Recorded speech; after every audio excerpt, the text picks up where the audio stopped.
Hello friends, সবাইকে শুভ দীপাবলির প্রীতি ও শুভেচ্ছা। আশা করি তোমরা সবাই ভালো আছো, আমিও ভালো আছি।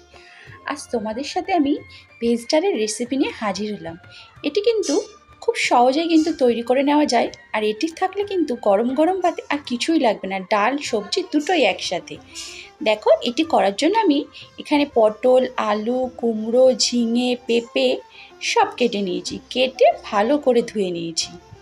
এরকম সব সবজি দিয়ে ডাল করলে আপনার ডাল আর সবজি একসাথে খুব তাড়াতাড়িও হয়ে যাবে, আর খেতেও কিন্তু দারুণ লাগে, আর শরীরের পক্ষেও কিন্তু খুব উপকারী।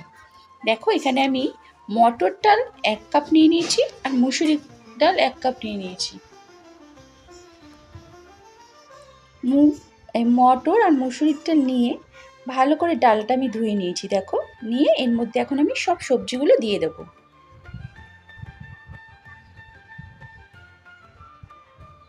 এই ডালটা কিন্তু শরীরের পক্ষে খুবই উপকারী, বাচ্চাদেরও খুব উপকারী এই ডালটা। দিয়ে এর মধ্যে আমি কটা কাঁচা লঙ্কা দেখো আস্ত দিয়ে দিলাম।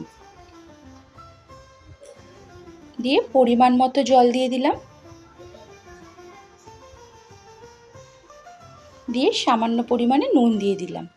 দিয়ে প্রেসার কুকারটা আমি আটকে দিলাম। দিয়ে এবার আমি ডালটা সেদ্ধ করতে বসিয়ে দিলাম। এটা কিন্তু আপনার যেহেতু মটর ডাল রয়েছে, আপনাকে কিন্তু 5-6টা সিটি মারতে হবে। দেখো, আমার ডালটা সেদ্ধ হয়ে গেছে, আমি বাটিতে ঢেলে নিয়েছি।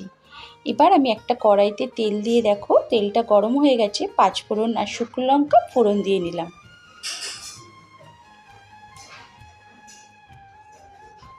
দিয়ে এখানে আমি কটা দেখো কারি পাতা দিয়ে দিলাম। ফোড়ন, শুকনো লঙ্কা, কারি পাতা দিয়ে নিলাম। দিয়ে ভালো করে একটুখানি ভাজা ভাজা করে নেব।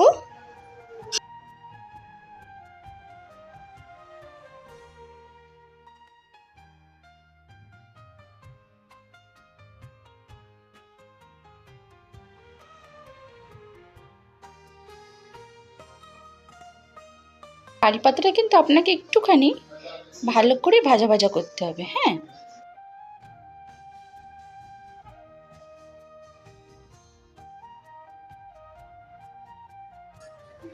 ভাজা ভাজা করে এখানে আপনাকে ডালটা দিয়ে দিতে হবে।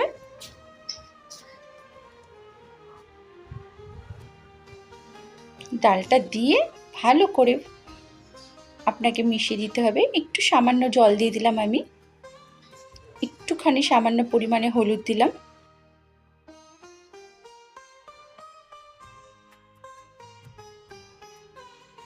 দেখো, ডালটা ফুটে গেছে, আমি একটু নামানোর সময় ঘি দিয়ে নিলাম। ঠিক নামানোর আগে ঘিটা দিয়ে নেবে। দিয়ে ভালো করে আবার নাড়াচাড়া করে নেবে। নিয়ে ডালটা আবার ভালো করে ফুটে গেলে ব্যাস, সবজি ডাল কিন্তু রেডি। এবার ভালো করে নাড়াচাড়া করে নিলাম।